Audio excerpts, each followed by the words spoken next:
Ce matin, nous avons célébré à Nantes la solennité de Sainte-Anne. Ici en Vendée, il n'y a pas une telle solennité.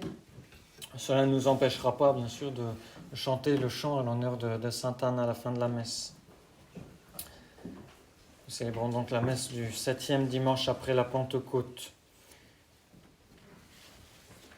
Demain matin, il n'y aura pas la messe ici. Je rentre ce soir sur Nantes, puisque cette semaine, avec M. l'abbé Dutertre, nous prêchons la retraite pour les dames. Et la semaine suivante, il y aura la retraite pour les messieurs. Confie ces deux retraites à vos prières. Je vous donne quand même les saints de la semaine. Demain lundi, Saint Nazaire et ses compagnons martyrs. Mardi, Sainte Marthe. Mercredi, dans l'octave de Sainte-Anne à Nantes. Jeudi, c'est la fête de Saint Ignace de Loyola. Vous aurez une pensée pour nous qui prêchons les exercices de Saint Ignace. Vendredi, Saint Pierre aux Liens. Samedi, Saint Étienne, pape et martyr. Ce vendredi et samedi, ce sont les premiers vendredis, premiers samedis du mois. Je rappelle pour ceux qui ont la volonté d'accomplir les demandes du Sacré-Cœur et du Cœur Immaculé de Marie et de gagner ainsi les promesses de notre Seigneur et de Notre-Dame, que s'ils n'ont pas accès à la messe le dimanche, eh bien ils peuvent... s'ils n'ont pas accès à la messe, le vendredi ou le samedi, ils peuvent assister à la messe le dimanche et communier le dimanche avec la permission de leur confesseur. Dimanche prochain sera le 8e dimanche après la Pentecôte. Il n'y aura pas la messe ici. Notez dans vos calendriers la fête du 15 août avec les messes à Nantes et l'après-midi. Il y aura la grande procession précédée des vêpres solennelles, procession du vœu de Louis XIII à la chapelle Notre-Dame des Dons. Vous êtes vivement conviés à vous rendre là-bas sur place pour honorer Notre-Dame.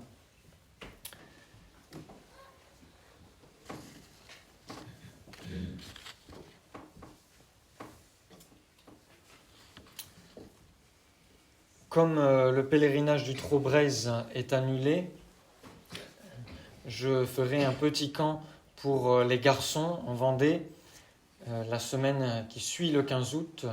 Donc, si les familles sont intéressées, bien qu'elles n'hésitent pas à me le dire. Ce sera sur 4-5 jours au maximum.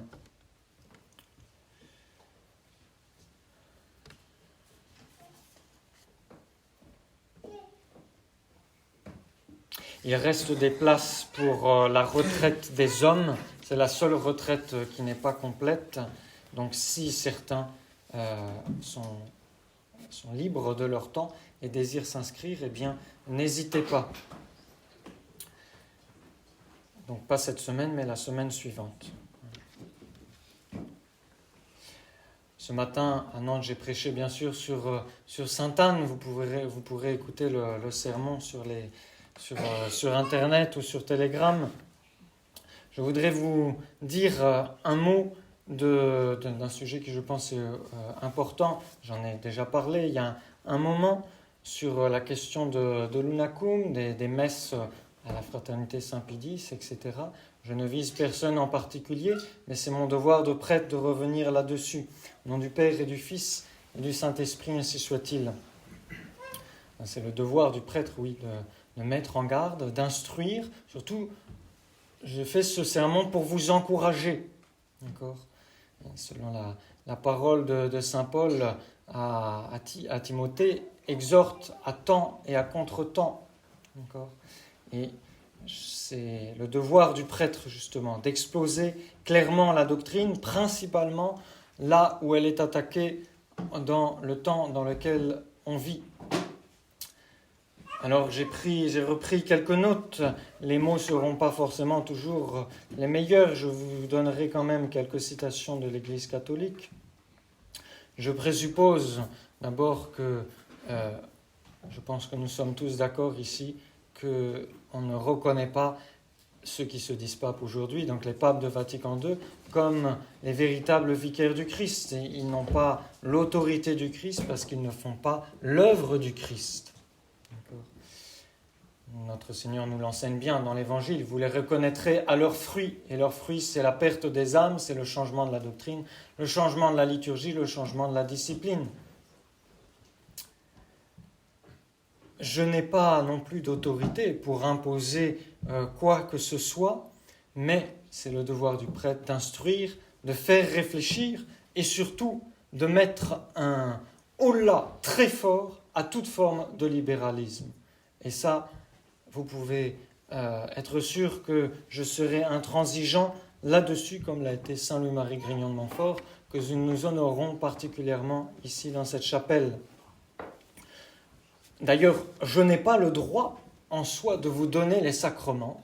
Je n'ai pas reçu d'autorisation de la hiérarchie de l'Église. Je le fais uniquement parce que nous sommes d'accord sur l'état de nécessité, parce que nous sommes d'accord sur l'absence d'autorité, et c'est uniquement pour cette raison que j'ai le droit, du coup, de vous donner les sacrements. Mais si vous-même, vous n'êtes pas d'accord sur cela, ou si vous posez des actes qui vont dans le sens contraire, eh bien dans ce cas-là, vous perdez le droit à recevoir les sacrements de quelqu'un qui ne reconnaît pas les papes de Vatican II. Vous perdez le droit à ce que je vous donne, les sacrements, en quelque sorte.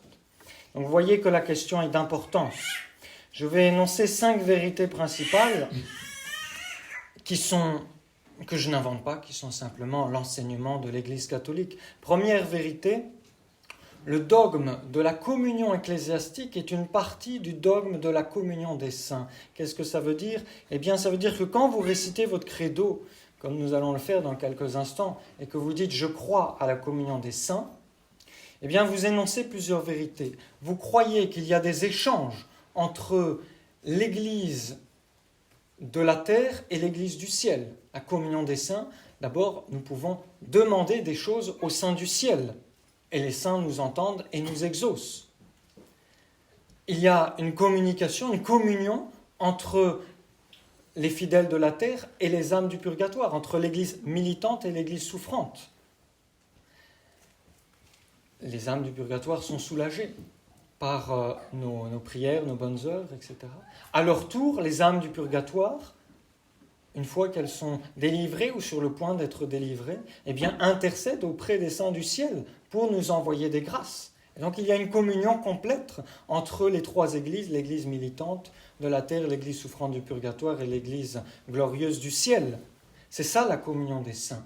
C'est cet enchevêtrement, c'est cet échange de grâces et de bénédictions qui montent et qui descendent sur la terre, dans le ciel et au purgatoire. Mais c'est également un échange entre les membres des mêmes églises. Les saints du ciel ne se disputent pas, les âmes du purgatoire ne se renvoient pas les fautes les unes aux autres, elles expient, elles prient les unes pour les autres, et les fidèles de la terre doivent également communier dans une grande charité, prier les uns pour les autres et participer à cette unité de l'Église. Alors, dans l'Église, justement, il y a 2 sortes de communion, je dirais plutôt 2 degrés de communion. C'est la même communion. La communion la plus intense, c'est la communion à l'amour du bon Dieu. Bien sûr, la plus haute, c'est la communion à l'amour du bon Dieu, à savoir que nous participons à la vie même de Dieu. C'est la vertu de charité. Et tout ce qui vient nous donner la charité ou renforcer la charité, comme la communion, les sacrements, la grâce, les sacramentaux, etc., eh bien, sont des moyens, des instruments de cette communion. Mais cette communion de la charité présuppose la communion de la foi. Parce que si nous ne sommes pas d'accord sur la nature de Dieu, sur les vérités que Dieu a révélées, nous n'aimons pas le bon Dieu, nous ne pouvons pas aimer le bon Dieu. Donc la communion de la charité présuppose la communion de la foi. Et cela me pousse à vous donner une belle citation de Don Gréa. C'est un prêtre qui a écrit sur la constitution de l'Église. Il exprime bien justement comment la communion au sein de l'Église est une partie de la communion des saints. Ce mystère de l'unité de l'Église dans la multiplicité de ses membres, les rassemblant tous dans l'unité de Jésus-Christ, afin qu'ils soient consommés par lui dans l'unité qu'il a avec son Père, unité dont il a dit, pour reprendre la phrase qu'il a prononcée le jeudi saint, « Moi en eux et vous en moi, pour qu'ils soient tous consommés en un seul », ce mystère d'unité est appelé la communion ecclésiastique et appartient à la communion des saints, qui est un article de notre symbole apostolique, c'est-à-dire du credo. Deuxième vérité, cette communion ecclésiastique, cette communion des saints, se manifeste visiblement par l'union au pape, qui est le représentant du Christ. L'union au pape, communion au pape, en laquelle, dit saint Irénée, seule l'unité doit être conservée par tous les chrétiens et de laquelle découlent pour toutes les églises les droits de communion que nous devons vénérer. C'est-à-dire que l'échange entre les chrétiens se rapporte nécessairement à l'unité qu'ils ont avec le pape. Vous ne pouvez pas dire que vous êtes en communion avec quelqu'un si vous n'êtes pas en communion avec le pape. Non, en communion dans la foi catholique si vous n'êtes pas en communion avec le pape. Évidemment, on présuppose ici qu'il y a un pape. Le 8e concile général, c'est donc le 3e concile de Constantinople, si je ne me trompe, dans sa première session, approuva la portée de la formule lue devant la Sainte Assemblée, dans laquelle, après de nombreuses louanges à l'autorité du pontife romain, il fut prescrit que, dans la célébration des mystères sacrés, c'est-à-dire dans la messe, ne soient pas cités les noms de ceux qui avaient été séparés de la communion de l'Église catholique, c'est-à-dire de ceux qui n'étaient pas en accord avec le siège apostolique. Donc l'Église a toujours insisté, ça a été un grand combat dans les temps anciens pour que ceux qui ne sont pas en union avec le pape, on n'ait aucune part avec eux. Le concile du Vatican a également insisté sur cela. Et pour illustrer cela par un exemple concret, eh bien, je vais vous dire ce que Don Guéranger rapporte à la fête de Saint Pie V dans son année liturgique. Il dit qu'un jour, il était en train de traverser la place du Vatican, là où fut autrefois le cirque de Néron. Il était avec l'ambassadeur de Pologne. Et Saint Pie V se sent saisi d'enthousiasme pour la gloire et le courage des martyrs qui avaient versé leur sang en ce lieu. Et il ramasse une poignée de poussière de la place Vaticane et il la met dans un linge que lui présente l'ambassadeur de Pologne et il lui remet ce linge. Et lorsque cet ambassadeur est rentré chez lui, il ouvre le linge et au lieu de trouver de la poussière, il trouve le sang des martyrs, le sang frais des martyrs, la poussière avait été transformée dans le sang des martyrs. Vous voyez, c'est la foi de Saint Pie V qui a changé, qui avait évoqué le sang des martyrs. Ce sang généreux reparaissait pour attester en face de l'hérésie que l'Église romaine au XVIe siècle, l'époque de Saint Pie V, était toujours celle pour laquelle ces martyrs avaient versé leur sang. C'est la même foi au premier temps de l'Église, sous Saint Pie V, sous Saint Pie X, et aujourd'hui. Et vous voyez, l'Église a voulu insérer dans le moment le plus précieux de la messe, le canon de la messe, les noms des saints martyrs des premiers siècles qui ont attesté cette foi, cette union avec la hiérarchie de l'Église catholique. Cela m'amène à une troisième vérité, puisque nous parlons du canon de la messe. Cette vérité est la suivante, encore une fois, elle ne vient pas de moi, c'est l'enseignement de l'Église catholique, c'est de foi. La messe est l'acte par excellence de la communion ecclésiastique et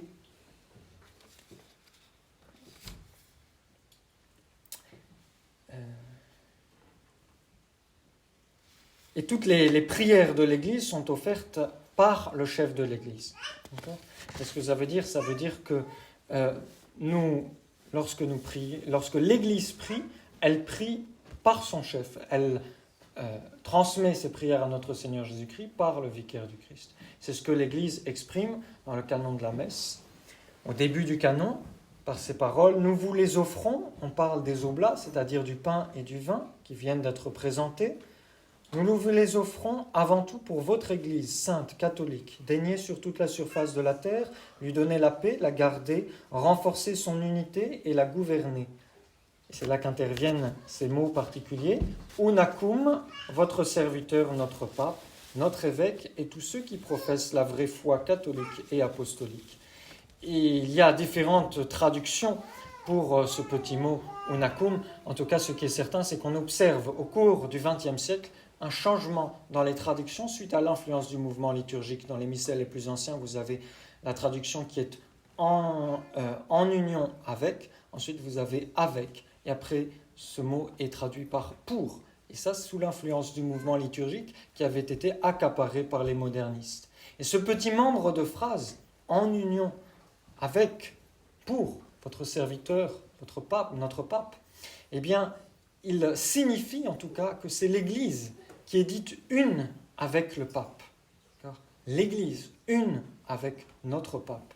En tout cas, cette formule implique une reconnaissance au moins de l'autorité de celui qui est nommé comme pape, c'est-à-dire comme vicaire du Christ. Pour couper court à toute forme de discussion sur la traduction du mot unacum, eh bien, le pape Benoît XIV dit les choses très clairement dans son encyclique Exco Primum de 1756. Il dit que la mention du souverain pontife au cœur de la messe est un signe de reconnaissance de sa personne comme vicaire du Christ et chef de l'Église. Mais quoi qu'il en soit, de ce point controversé de science ecclésiastique, il parle de la traduction de l'unacum, il nous suffit de pouvoir affirmer que la commémoraison du pontife romain pendant la messe, ainsi que les prières faites pour lui pendant le sacrifice, sont considérées et sont de fait un signe certain de reconnaissance de ce même pontife comme chef de l'Église, vicaire du Christ et successeur du bienheureux Pierre, et qu'elles sont une profession d'adhésion ferme et volontaire à l'unité catholique. Et comme par ailleurs l'indique à juste titre Christianus Lupus dans ses écrits sur les conciles, et le pape cite un auteur chrétien, donc il lui donne son autorité, cette commémoraison est la plus haute forme et la plus honorable forme de communion. Plus haute et plus honorable forme de communion. Pour illustrer ce qui vient d'être dit, eh bien, autrefois à la messe, dans les temps antiques, le pape, il y avait cet usage que deux acolytes apportent au début de la messe une parcelle de la Sainte Eucharistie provenant de la messe précédente. Vous savez, quand le prêtre coupe l'hostie, il la coupe en deux grandes parties et une petite partie qu'il met dans le calice.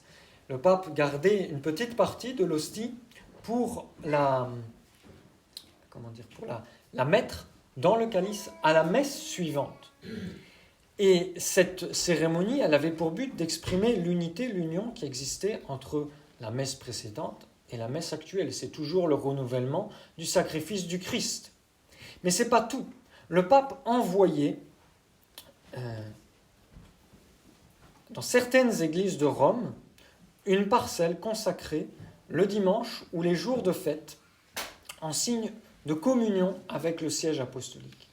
Et la veille du dimanche des Rameaux, le pape envoyait cette parcelle de l'hostie qu'on appelait le fermentum, c'est-à-dire du pain sans levain, aux évêques autour de la ville de Rome comme signe de communion au moment de la fête de Pâques. Et donc, le fermentum, cette parcelle d'hostie consacrée de notre Seigneur Jésus-Christ présent, était partagée entre les évêques voisins, entre le pape et les évêques voisins. C'était un magnifique symbole de l'unité de l'Église, de l'unité du sacrifice. Alors, la question qu'on peut se poser, c'est que le pape a toujours le pouvoir de faire ça. Est-ce qu'aujourd'hui, tous ceux qui assistent aux messes célébrées en union avec le pape seraient prêts à recevoir une parcelle d'hostie consacrée ou soi-disant consacrée par les papes de Vatican II? C'est ça la communion. Communier à une messe unacum, participer à une messe unacum, c'est comme recevoir le fermentum au moment de la messe.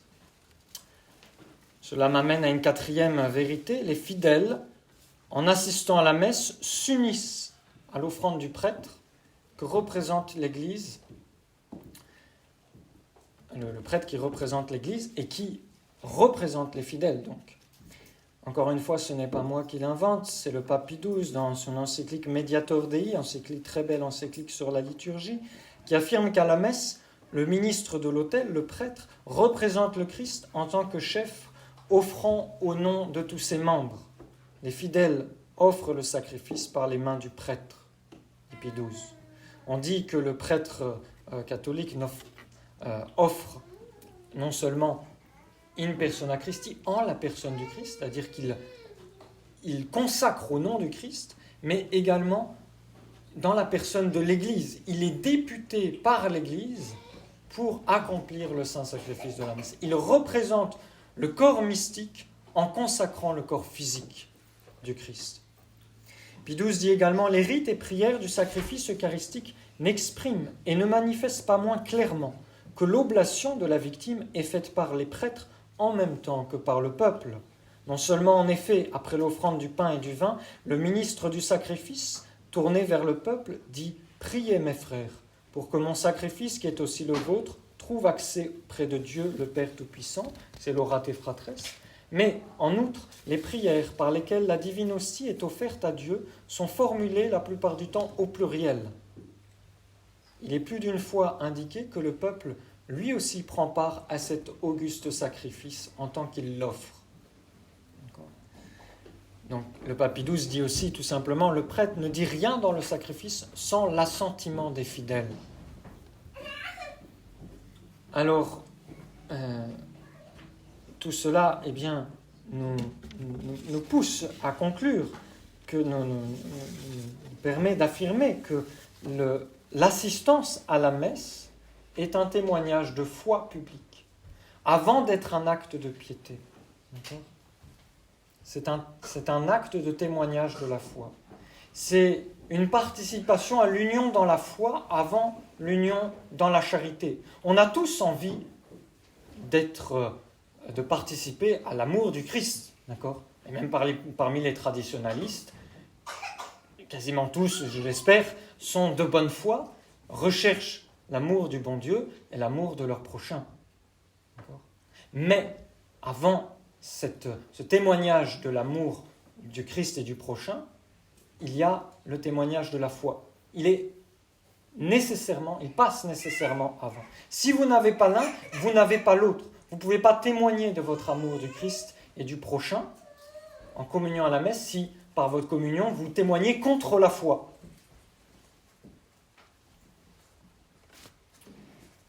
Et donc, ce que le prêtre dit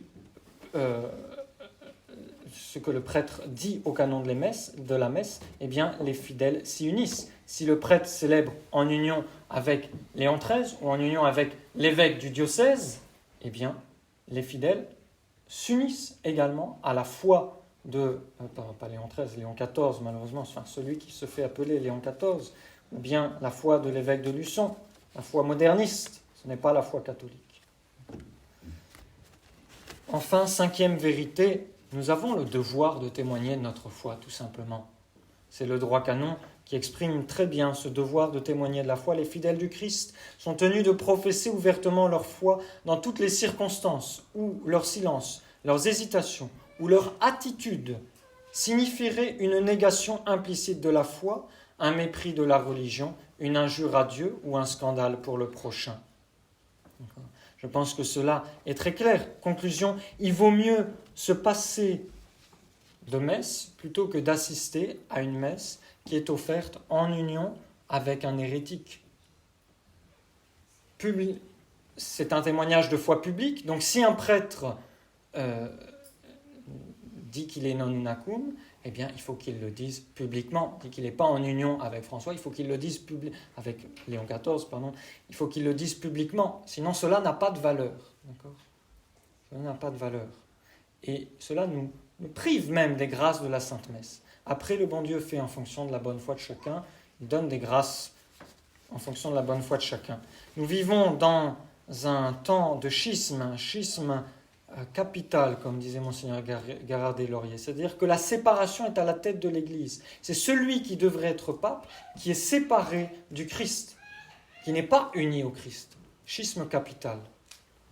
Alors vous pouvez me formuler une objection, mais je dois assister à la messe le dimanche, c'est le commandement du bon Dieu. D'accord ? Alors, ce n'est pas directement le commandement du bon Dieu, c'est le commandement de l'Église. Le commandement de Dieu, c'est tu sanctifieras le jour du Seigneur. C'est-à-dire tu le consacreras à Dieu. L'Église nous dit la meilleure manière de consacrer le jour du Seigneur, c'est en assistant à la messe. Donc assister à la messe, c'est une obligation pour vous. Mais un commandement de Dieu prime toujours sur un commandement de l'Église. Donc il vaut mieux se passer de messe plutôt que d'aller contre le dogme de la communion des saints. D'accord ? Ça ne veut pas dire qu'il ne faut pas sanctifier son dimanche et prier au moins un temps équivalent à l'assistance à la messe. Également, une autre erreur très commune, c'est que on pense qu'assister à la messe est un acte de piété. C'est d'abord un acte de foi. Et l'acte de foi est toujours supérieur à l'acte de piété. Et donc, il y a cette corruption de la foi catholique qui nous fait penser que la foi catholique est d'abord un sentiment. Il faut d'abord que l'on soit satisfait personnellement par quelque chose, par l'extérieur, par des sentiments, alors que la première manière de professer de sa foi, eh bien, c'est d'adhérer à la foi, de professer la foi justement, et de poser des actes qui soient en accord avec la foi. Il faut donc revenir au principe. D'accord ? Ce n'est pas que l'abbé de la Chanonnie ne veut pas que les fidèles aillent voir ailleurs, aillent voir d'autres prêtres, ou que le bon Dieu sait si on attend des prêtres. Ce n'est pas non plus que l'Institut catholique romain ne veut coopérer avec personne. C'est juste que nous voulons vous transmettre et que vous professiez la foi catholique pure et intègre. D'accord ? Combattez toute forme de libéralisme. Soyez dignes de nos ancêtres les Vendéens. Dans son magnifique livre, le chanoine Prunier, dans son livre Le martyrologe de la Vendée, où il recense justement tous ces gens qui ont témoigné de la foi sous de différentes formes, en donnant leur vie pour le Christ, eh bien, avant de donner le nom des prêtres qui ont été exécutés par haine de la foi, parce qu'ils ont refusé la constitution civile du clergé, cet acte schismatique, il dit ce tableau, donc cette liste de prêtres, sera pour nos lecteurs ce qu'étaient pour les fidèles de la primitive Église les diptyques sacrés, qui leur représentaient les noms des martyrs dont ils avaient à célébrer la mémoire. Donc si à côté des apôtres et des martyrs des premiers siècles, il fallait mettre un nom dans le canon de la messe, que ce ne soit pas le nom d'un hérétique, que ce serait plutôt le nom des prêtres qui ont refusé la constitution civile du clergé. D'accord.